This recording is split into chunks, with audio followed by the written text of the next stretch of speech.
Well, welcome to the most Texas podcast about coins. The most Texas coin podcast. There you go. Yeah. I am Walt Durham. And this is industry veteran Ben Parker. And we are the coin guys from Texas. So that's why we're the most Texas. There you go. I mean, where else are you going to get a coin podcast with a cowboy hat? I don't think I haven't looked yet, but I don't think there's one out there. See, like you totally fit into the stereotypes of like people like outside of the state of Texas think that we are like. I absolutely rode a horse to work today. Yeah, they're like, do they really wear cowboy hats down there? Yes, we really do wear expensive cowboy hats down here.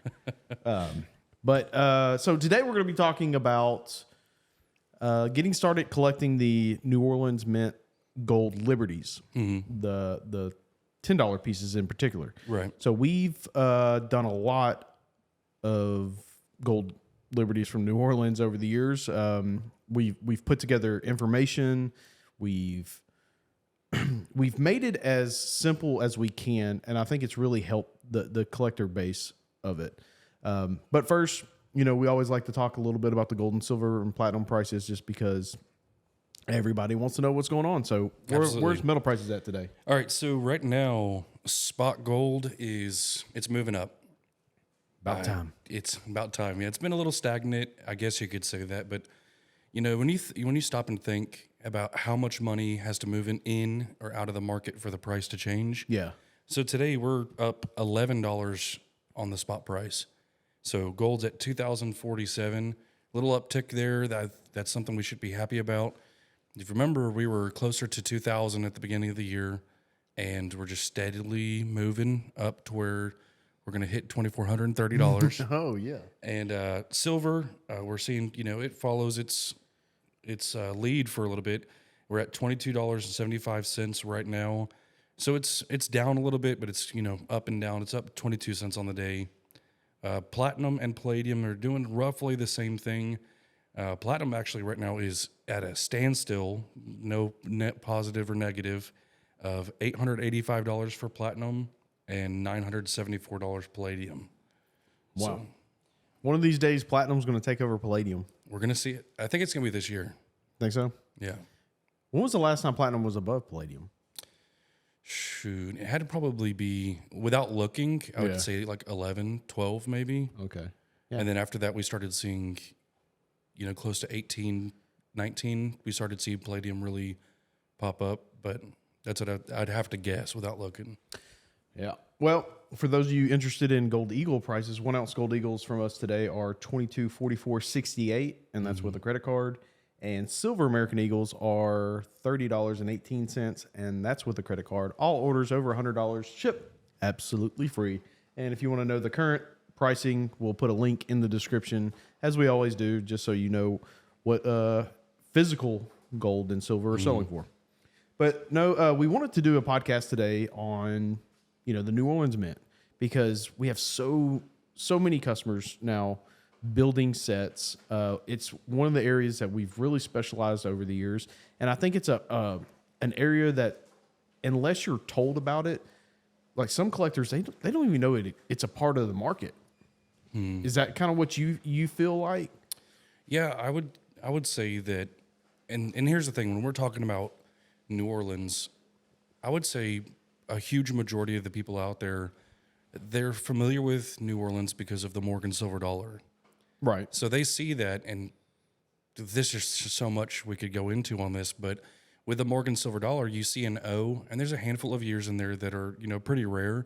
But for the most part, you can get a really nice looking Morgan silver dollar from New Orleans, and it's going to be under $100 easily. Yeah. There's a lot of common ones out there. So for some reason, I think a lot of people have associated the way that Morgan silver dollars work with gold. And if you take a little step further than that, you find out that gold operates completely differently than Morgan's. Right. Well, the New Orleans Mint, they minted a lot of silver coins, and that's why that collectors really love the gold coins, because they are truly scarce coins. The mintages are way less than the main mint in Philadelphia when it comes to gold on every denomination. And the other aspect to it is that the gold coins were not struck well, And for the most part, neither were the Morgans. I mean, you don't really see any extremely high grade omit Morgans, and when you do, they carry a good price tag. Absolutely. You know, it's not like an 81S, which is known for being a good strike. You know, so that's what makes the allure of the New Orleans Mint to a lot of collectors is you're getting a truly scarce coin, a coin that, in my opinion, is comparable in scarcity to a Carson City Eagle. And so just to clarify, when we talk about Eagle, you know, you'll hear us say $10 gold pieces, Eagle. That's the same thing, right? $2.50 piece was a quarter Eagle, $5 the half Eagle, Eagle's a $10, and then you have the double Eagle, which is 20. What we're mainly talking about is the $10 piece. And the reason that we talk about the $10 piece a lot, and why we have a lot of collectors who do start building sets and series in the $10 pieces, is because for the money, you know, it's roughly, the $5 pieces are a little more scarce, but you get a smaller gold coin for about the same price you get as a $10 piece. So for new collectors especially, they get a big half-ounce gold coin that is affordable. And that's why you need an average collector base. Yeah. You know, for the big boys. You know, the more demand you can put, you know, and I think that's kind of the problem with the Charlotte and Dahlonega mints. The entry level is so high. Yeah, that's what I'm trying to say. It's like those things are expensive. Yeah. So, and we definitely, I love the $10 pieces just because you have such a wide range of entry level where, you know, you can spend, you know, in some cases you can get some out there for a really good price and you're not breaking the bank. Some you can spend 5 figures on and get a really nice coin, of course, but you can't do that really with the $5 pieces. You can't do that with anything from Dahlonega, Charlotte. No. Carson Cities have high, entry points too. Yeah. And that's the appeal of it, is that you can go get the most common, and I'm going to say common, on the 030, right? $10 piece.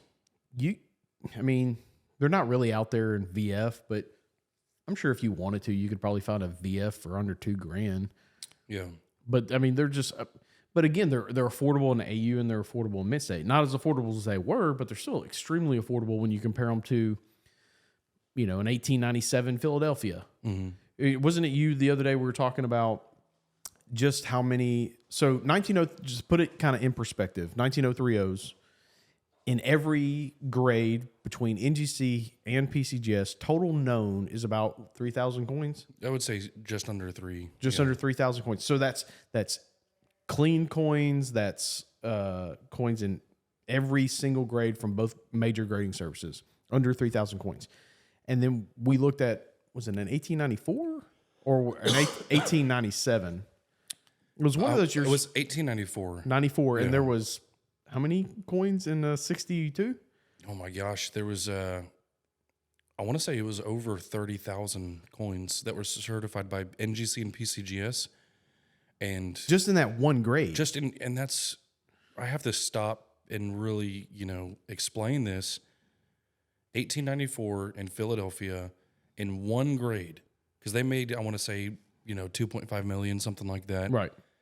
In one grade. So you take all the coins that were ever struck, talk about, you know, them being melted down or lost, what survived, and there's that 30,000 in a 62 grade. That is, and let me just explain this right. All of the $10 pieces that were minted at New Orleans that have been certified, there's only really around, I want to say with the most recent numbers, maybe 32,000. That's every year. Every year from the 1841 all the way down to 1906, you know, every single $10 piece. So you're telling me that there's just as many 1894 Philadelphia in a 62 as there is the entire surviving amount of New Orleans. Yeah. And that's what I mean by, you know, these people, you know, they see Morgan silver dollars, it's got an O on it. That's great. You know, they're pretty affordable. If you take it a step further, you find out how rare these $10 pieces are, and you compare it to these other, it's insane. I mean, it boggles my mind that more people haven't really done this little step of research. And I know people have, there's, I think just people they're unaware, right? They've never been put into that direction of like, hey, have you looked at these coins? Because that's what we did 8 years ago, right? We said these coins are extremely undervalued. They're, not much more money than a Philadelphia coin that has, 30 times the population. yeah. So, and we put information together, made it's like, hey, this is the roadmap. You collect this year, send out the charts and like the mintage figures, survival rates, all of it.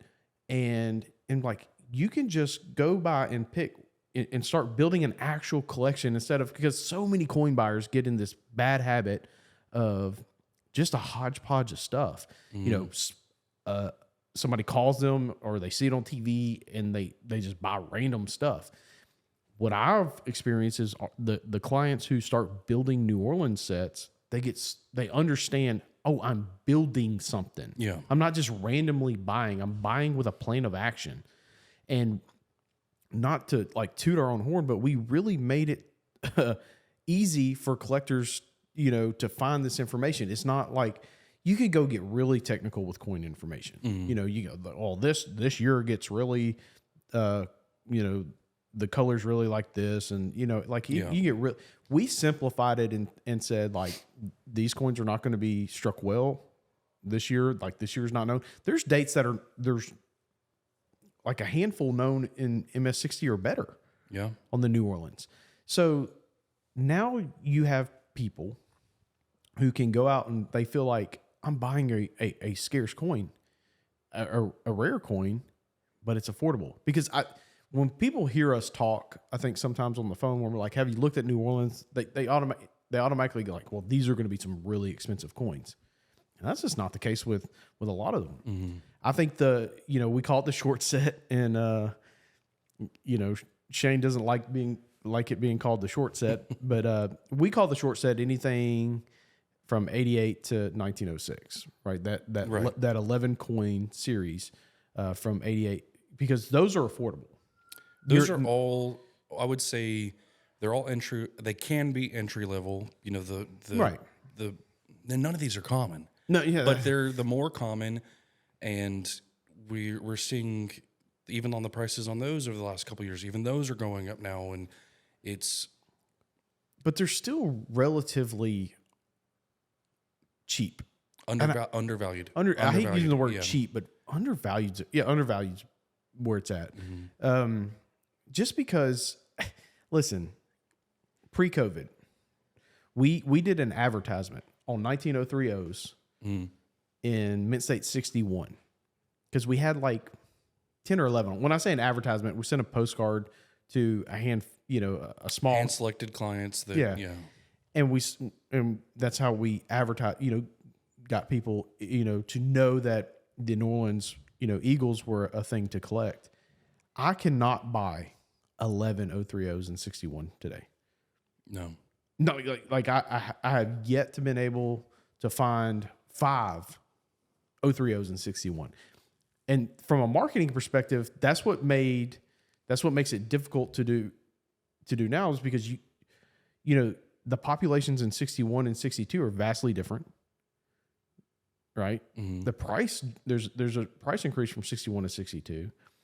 And I'd be hard pressed to find, I don't think I could find 10 030s and 58 or 55. No, and so it's hard to even find 10 from different years right now. Yeah, it is difficult. Like at one point we had probably $300,000 of just different dates and mints, not like entry level coins, and they're just gone over the course of years, and you really struggle to find. And I wish people really could see it from how many times a day or a week do you ask me to go find different date New Orleans mint?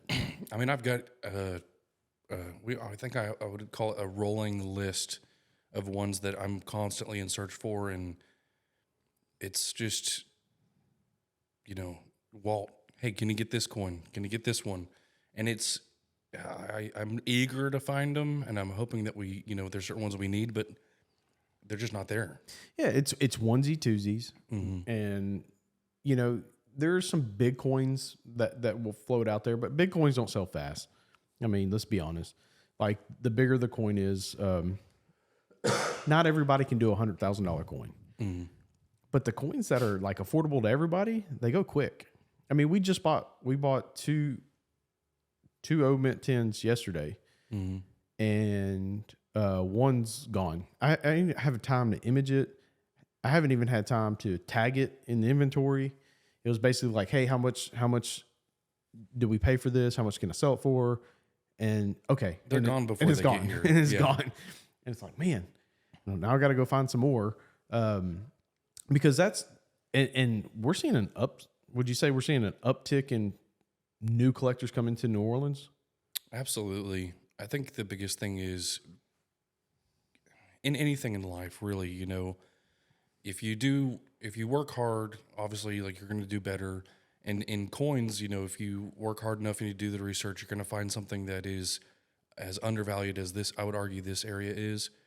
And as people are getting into the market now and it's their first time buying, precious metals, and you're able to explain that to them without them having their own previous knowledge of, I had these Morgans and this and that, they can really understand the numbers aspect of it, Right. Mintage, survival rate, how many exist currently in this grade, and you can do comparison. And when they see that, I would say a lot of newer people into the market, they're really enjoying New Orleans so far. Right. So let's take a natural, timeline of a average collector, right? The average collector comes into the market as a bullion buyer most of the time, or they collected, Morgan silver dollars as a kid or pennies. But the average person comes into the market with the thought of buying precious metals. And some of those people, they don't like modern coins because they don't see modern coins as a true scarce coin or because there's no history behind it, right? So when you put a series in front of them like New Orleans, and you say these are vintage U.S. gold coins, and they kind of open their eyes and go, this I see has value over, because it's not, obviously we don't believe this, but some people believe modern coins are just manufactured rarities, right? Yeah, what's the mint going to come out with now? This is, that kind of thing. So, but, and everybody's entitled to their opinion, and everybody's entitled to like what they like. So the people who really like to want to own something that's got true historical significance, or something that cannot be reproduced today, or, that was most of these coins have been lost, melted down. And I forget the numbers, and we have a whole, brochure on it that you can request. But I mean, just the survival rate of coins is less than 1%, or around 1% of the original mintage is still around today. So these collectors are these new collectors are looking at it and going, wow, I can get this for an affordable price, and I'm getting a really historic coin. And then they say, well, I want to start collecting each year. I bought the 030, I want the 040, I want the 060. And then they find out when they call, or they say, well, how much is the 060? You had a customer do this the other day. Well, I need these coins. How much are those? We don't have them. Yeah, I mean, sorry. And they're like, what do you mean you don't have them? It's like, yeah, this is not Silver Eagles. It's like, you call me and you want, pick out the rarest Silver Eagle there is, 95W per 70. You want one? I can get you one. You want 10? Okay, I'll find you 10. No problem. You call me and say, I want an 060. Sometimes I'm like, nah, sorry. Yeah. I will buy 060s in 62 and below every chance I get, because those coins go so quick. Yeah. Last year of issue, they're way more scarce than anybody even realizes. Just as somebody who, my job is to buy coins every day, and I never see 060s. Yeah. And the numbers would tell you, again, I'm going to talk about the comment we got on YouTube. Oh, well, 1,500 coins. This was a modern coin. 1,500 coins is not rare. Yeah.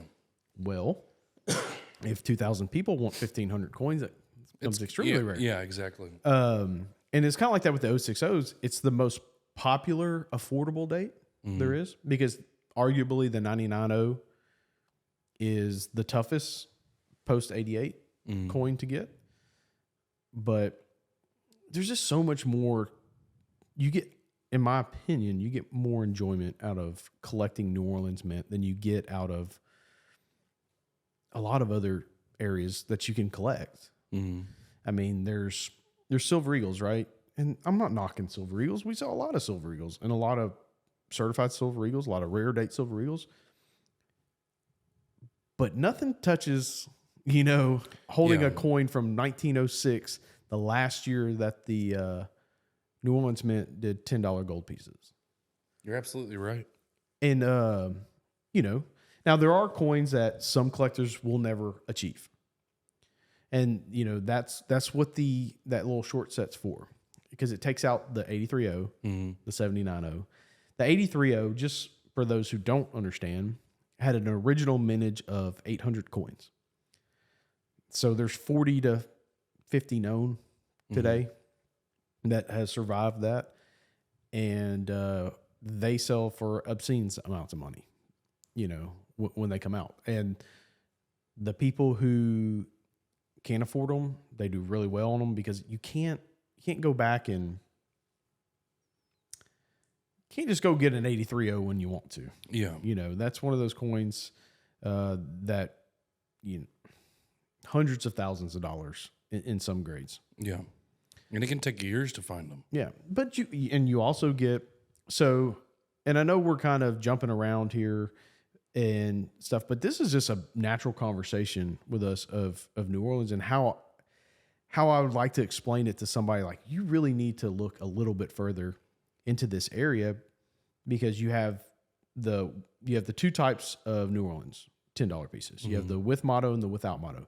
So that in itself, I mean, when was the last time you looked at a coin and didn't see the motto "In God We Trust"? Exactly. And it's been a long time. Very, very long time. It's been a long time. But yeah, back in the day, the United States Mint, took off or didn't have the motto "In God We Trust." So to own coins that say, hey, the historical significance that the New Orleans Mint has. And there are affordable dates, pre-Civil War for the New Orleans Mint. So you can get some really historically significant coins just rich in history for, sub $3,000. And you get nice examples. Oh, yeah. Yeah. And that's the thing is when we say nice examples, and I think another obstacle for some people is when you're newer to collecting, you get so hung up on the grade. Right. You want the nicest grade you can get, so you just associate that with a high grade means rarity and value, and that's correct. Right. But you also have to look at it through the lens of what was going on in New Orleans. They're using, I don't necessarily, it was maybe I could say subpar machinery. Like hand-me-down machinery. Hand-me-down machinery, and the conditions were not ideal. And really, the system for them to create these coins was not for them to create quality. It was mainly for them to just create the coin in general. They were just trying to make the coins and let that be that. So in some instances, a nice New Orleans coin, it's AU58. Right. You compare that to, I can see people saying, Philadelphia, San Francisco, well, I can get a Mint State 64, no problem. Yeah, you can, but take a step further, look what's really going on with it. An AU58, it could be, and for New Orleans, the finest known example could be a Mint State 62. Yeah. And so that's what a lot of, and we've had to explain this. You get some clients who are like, no, I want to, and they have the means to do so, and they want to build a set in MS60 or better, and then they get to those, especially the no motto years, the pre-Civil War years, and it's like, hey, they don't exist. No, there is no MS61 for you to buy. There hasn't been one found yet. Yeah. In hundreds of years, there's not one that survived in uncirculated condition. And they're like, they're taken aback by that. And they're like, really? Or there's one or two known above 60. And I'm like, The last one was seen at auction in 1999. You know, Yeah, it's like, hey man, Yeah. nobody's seen this coin in 20 years. no kidding. And listen, if you want to hold out for that, and you know, more power to you, but it's going to take you 40 years to build a set. Yeah, I would say with most collections, people, it's ideal. You know, 2.5 Indians, something like that. It's easy to get them for the most part in the same grade, aside from 1 or 2. But with New Orleans, I always recommend to people try to set a range.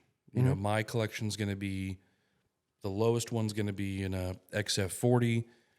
The highest is going to be maybe mid-state 61, 62, and set that, you know, those parameters for your collection, because you're not going to be able to get, especially if you're trying to complete it, you can try, but it's going to be very difficult to make sure that they're all in the same grade. Right. If you're a very beginner collector with very low end budget, you know, then you can go and build a respectable short set, an AU grade, and be able to do that. And if you're a collector who wants, has the means to do it a little better, you can obviously do low grade MS, mid state of that short set.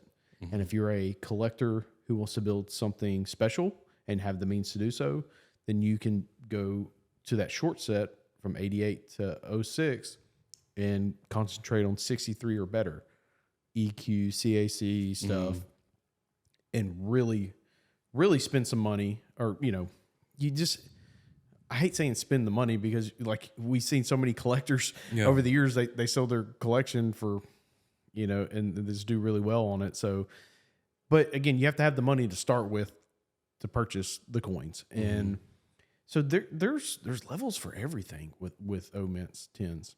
And that's why I like them. I would say this, you know, there's a lot of different reasons for collectors to collect coins.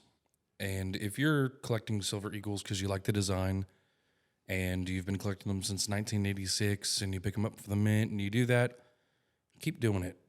If you're interested in an area that, if you do your own due diligence, you do your research, and you find, you know, and you can probably agree with us after you do your research, that this area is undervalued and you want to collect something that is historical, you want to own something that's a piece of history, and have something that has the opportunity to grow, you know, in value as time goes on, this is the area for you. Right. I mean, it's... So I'll put it in perspective. If you called me today, Ben, it's like, hey, give me a $2.50 Indian set in 62, 63, 64. No problem. I'll get you every coin. Yeah. You know, even the 11D. The 11D is scarce, but, you know, we could do a set. I mean, think about if somebody called us and said, hey, I want a complete New Orleans collection or set.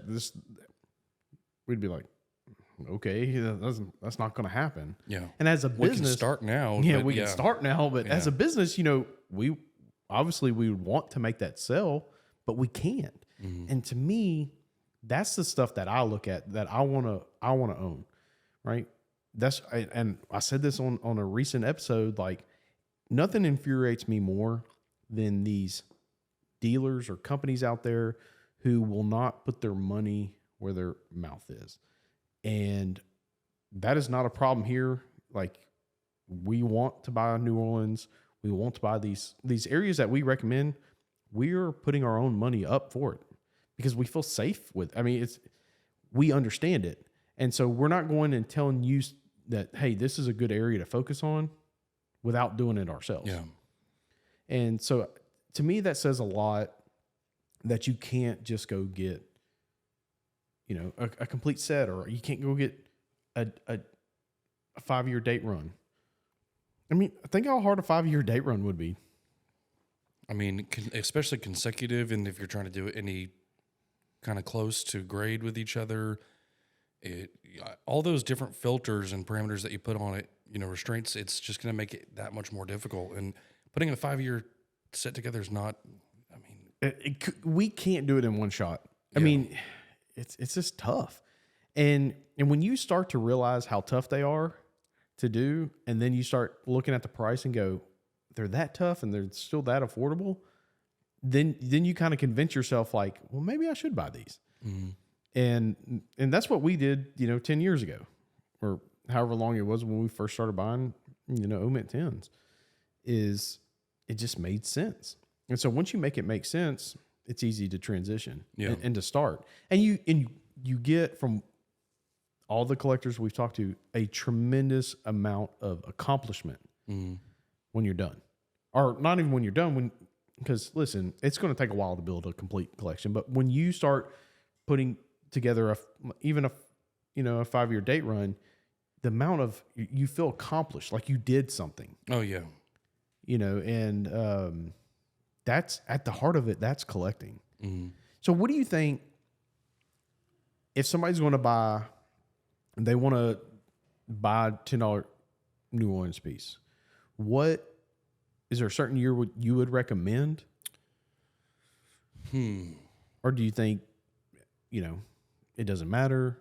I would say go one of two ways. Do your research, kind of pinpoint one year that you would like to really start out with, and then go for that one. Just based off of, your own due diligence, finding out, this is what the original mintage is. This is how many survived, what you would consider undervalued. Other than that, I would say there's some that more recently were somewhat available. None of these really available, but some that were not as hard. We would see them at least, once every month or so. And I would say 1897 is a good one to go after. 1899 is another one to go after. 06, I really liked last year, but it's just not there. Yeah. If you do see one, that's one I would absolutely hop on. And I would say maybe 04 is another really good one. Because those I see 97, 99, and 04 are becoming less available. Right. And look, the market ebbs and flows. The market supply ebbs and flows, right? Obviously. There's going to be times where coins are more available than not. And, you get if the New Orleans market supply right now was a weather forecast, we'd be in a drought. That's the easiest way I can put it. Yeah. I would say if you're like, okay, these guys are making a little bit of sense and I want to see what it's about, I would say really go after that 060, because at the end of the day, you have a really desirable year. You have the last year issue and you can say, hey, I did this, I've got this coin. But again, you called us today. It could be 2 months before I find you an 060 in your price range. Yeah, and the way I always worded it is you're at the mercy of the market because there's so few of these out there. I mean, think about what happens to a coin whenever it enters someone's portfolio, their collection. How long does it sit there for? When does it change hands? Let me tell you something. As a person who buys coins, I will pull my hair out our business would be closed if we had to strictly buy coins from collectors. I mean, how many times have we talked to people and be like, oh, and you bought these in the early 2000s and yeah, sell them. No.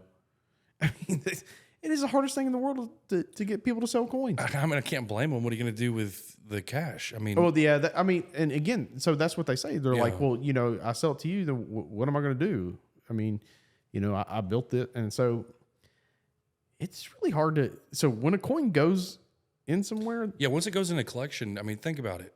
It sits there for, how long before, either it's passed down to a family member or, for whatever reason they decide to sell it. There's some coins, and we've been able to track this with some of them, especially, old green holders, things like that, they might have been the second person to own the coin since it's been certified, originally. And that blows my mind too. That only keeps the market that much more in a drought, I would say. Yeah. So as time goes on, I think that we have an opportunity now where we can still see these, one, at affordable prices, two, they're somewhat available. If you look at the entire, none of these are available, none of these are common, but they're affordable. They're more available right now than they will be in the future. So I see it more or less as a door that's shutting slowly. So let's talk about this. Let's talk about the cons of $10 pieces from New Orleans. None. Well, No, yeah. I would say this. This is the only thing that can be troublesome for some collectors. Is there's no reliable price guide. And the reason I say that is because, and it's nobody's fault. These things are just way too difficult to put into price. I mean, think about it. So when they do a price guide, name a price guide. It doesn't matter. Whatever price guide you want to use. So on 060, for example, they're going to have XF40, XF45, AU50, 53 prices, 55 prices, 58 prices, 60, 61, 62. Some of these coins don't come up. You know, like when was the last time you saw an XF45 19030? 2 years? Like, then, you know, it's not really available in that low of a grade. In the same token, how many times is a 61 coming available on a 030? Yeah. And so what I run into, or what I see us running into a little bit, is collectors, they're like, well, hold on, the price guide for this coin's $1,500. Like, yeah, I would pay double that. And they're like, it doesn't make sense to them. It's like, but go look at the last time they updated that price guide, and you'll see that it's like, because they can't keep up. Like there's no reported sales. They have to have some, you know, reported sales to go off of. Yeah. And they're just, you know, throwing a dart. And there's so many times do I see, well, the price guide's $2,650. Okay, I paid, me as a dealer paid $3,000, you know, and was happy about it. Yeah. And I would say this, any price guide out there, this isn't just for New Orleans, but in this case, it really hurts anybody trying to collect New Orleans. A price guide can be a double-edged sword. It really can. It can help you in one direction. It can hurt you in the other. If you ever collect based solely on any price guide, you're gonna get helped in some way and hurt in some others. But with New Orleans, the tough thing about it is, you know, these people that make price guides have to go back and look at public sales of these coins, and those are primarily done from auction. Well, if a coin hasn't been to auction in 20 years, you know, and that one was in 20 years, say it's a AU53. Well, an AU55 comes for sale. They're going to try to base it off of 2 decades old, you know, that's auction the problem. records. And there's no, because there's so few and there's so few and far between at public sales, it's not something happening, you know, constantly that they can base it off of. Right. And like I've had talks with NGC, for example. I'm like, your price guide is horrifically low on coin X, and it's a New Orleans coin, or, you know, that, I mean, and they're like, okay, so I'm like, I would pay, you know, almost double that. I've paid this. Yeah. This and they're week, like, okay, you know. so, well, do you have like other proof of like the other, like they're like, it's one guy, like, I don't know if you know this, is pretty much one guy over there, you know, and he's like, so, well, if you move that one up, then you got to, and it's like, so a lot of times it just gets stuck at, because if you move one price, you have to move them all. Right. So, and you have no evidence to support the other price movements. And so it's kind of like, well, I'm just going to sit here and do nothing. It's kind of the way the price guide, you know, seems to react to it. Also, you know, you talked about it can hurt you and help you, a price guide, right? And I'm going to tell you a true story. When I was very young in the business, you know, there was a price guide. There still is a price guide. It's, you know, the dealer sheets, you know, that's strictly wholesale price guides. Again, let me tell you the challenges with going off of a guide. And I went to a coin show, and guy had, you know, these gold coins, and he was like, price guide on these, or, you know, the dealer sheets is what we called them. Dealer sheets on these are $2,100 a coin.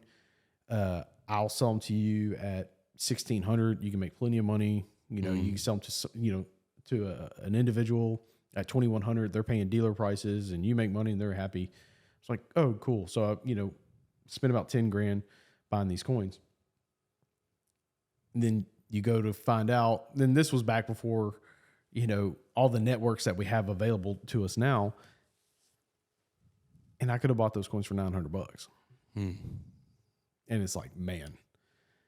And you just have to eat it. It's one of those lessons you learn. So that's how I learned not to do, you know, not to just put full faith into a price guide. And I know, like, I've had discussions with clients, and that's their frustrating part. They're like, I don't know how to price these. I can't look at the price guide. I'm like, I know, you're just going to have to trust us or somebody. You just have to lean on the experience. Again, I can show you, O Mint 10s, both coins in the same AU58 grade. One sells at auction for $4,500. One sells at auction for $10,600.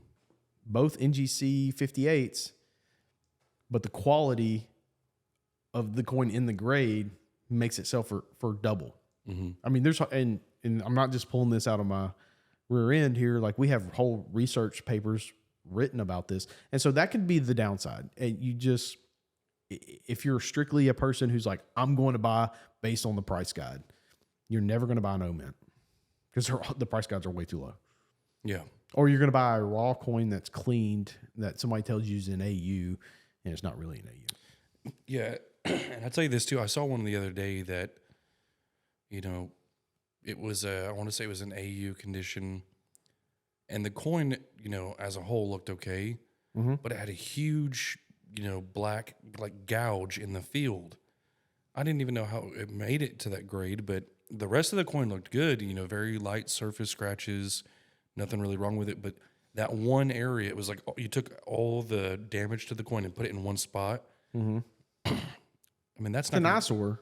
It's an eyesore. It's not going to do well at auction. So, I mean, some coins are cheap for a reason. You might get one of those. You might get a coin with a gouge right at the price guide, I'm telling you right now, and this is the most frustrating thing, and to try to explain it. I wish I had a better way to explain it to beginning collectors.